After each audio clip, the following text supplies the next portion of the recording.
Twin Mirror is an interactive drama game about a man who returns to his hometown of Basswood in hope to find out more information about his best friend's mysterious death. When I first heard of Twin Mirror, I was instantly excited to play it. Given the gaping hole left by Telltale Games, and the fact Don't Nod Entertainment were responsible for great narrative-driven titles such as Life is Strange, this seemed like it would tick all the boxes for me.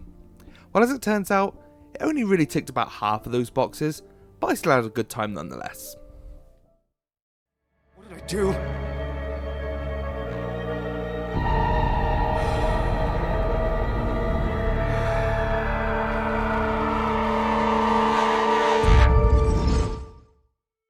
The first hour or so of the game was tough to get through, due to the introduction of our protagonist Sam, who is far from enticing.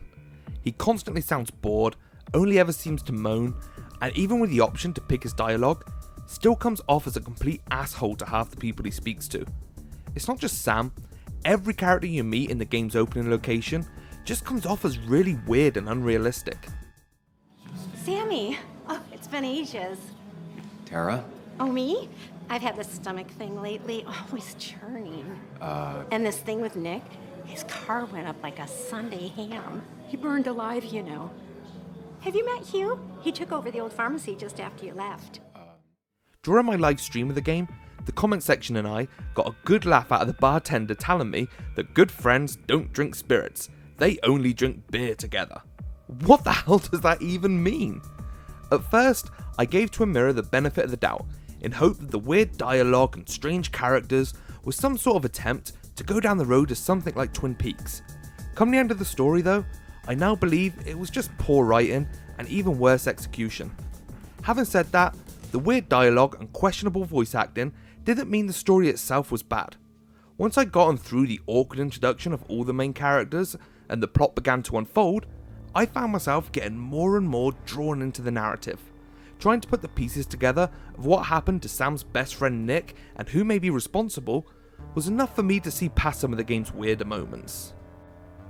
Although I'm obviously not going into spoilers, I think it's definitely worth pointing out that although the characters do all seem a little off, the ending that I got definitely left me feeling a certain warmth to every one of them come the time credits rolled.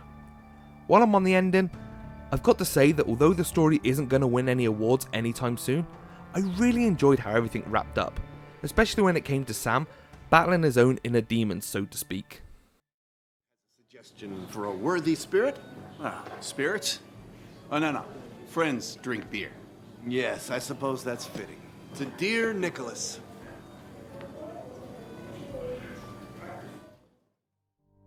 Outside of the story, there are a lot of weird inconsistencies with both sound and visuals.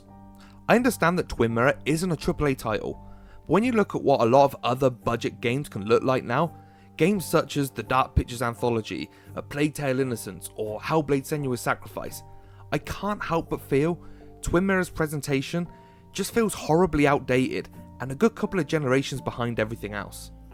I had a lot of issues with lip syncing not even being close to what the characters were saying, and even on some occasions where their lips just wouldn't move at all despite the dialogue continuing. It got uncomfortable. Anyway, it's not like I expected any different. Atmospheric music would just suddenly cut off if you left a certain area.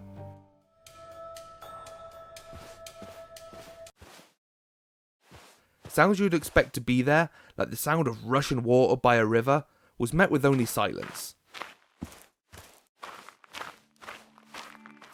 And on the visual side, I'd often have weird anomalies, such as Sam pouring a drink for Anna in a cutscene, only for said drink not to be in his hand when the game was back in my control.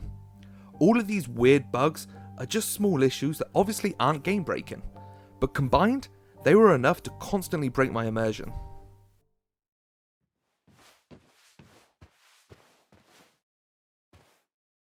Here, might take the edge off. That's sweet. Gameplay was really interesting. Of course, there's a typical interactive drama style of gameplay where you find people to talk to and make important decisions that sort of impact the direction of the story. You already know about this though. Outside of that, there are little mini games that really spice things up and add a really fun layer to what is usually the norm. Sam has something called his Mind Palace, which can act as a way of seeing his collectible memories or fighting his inner demons in one of the many action-filled minigames. There are more fun Mind Palace games towards the end, which I won't spoil here. All I'll say is, I really enjoyed these strange and wonderful moments that helped me forget about some of the game's other drawbacks. The most exciting part of the Mind Palace minigames though, is when Sam uses it to put together potential scenarios or work out what might have happened in a previous event. You can explore particular locations and change individual actions that Sam or someone else can do, then see how it plays out in his mind before deciding whether or not to execute that plan. It's not a game-changing mechanic, but it was the most fun I had playing Twin Mirror, and is likely the only part of the game to stick with me now I finish the story.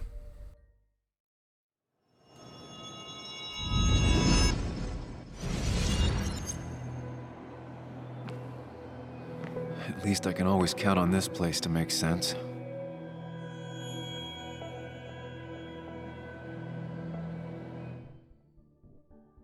Overall, the story is plagued with strange dialogue and even weirder voice acting, which isn't helped with buggy sound and outdated visuals.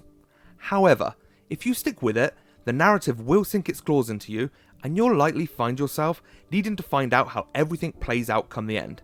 And if you get the same ending as I did, then chances are you won't be that disappointed. New gameplay mechanics revolving around Sam's Mind Palace are really enjoyable and were my favourite parts of the game, but they were never enough to make Twin Mirror stand out from the rest of the interactive drama pack.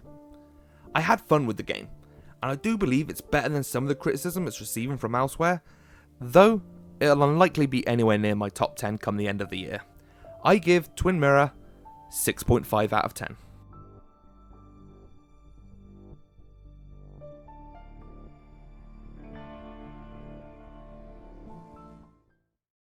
Thank you for watching this video review. Have you played Twin Mirror?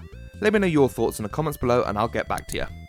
Also, remember to check out our website respawning.co.uk to see the written version of this review and see other reviews and all the latest news.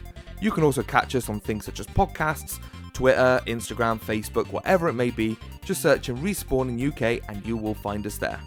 Once again, I've been Mikey, thank you for watching, and I'll catch you next time.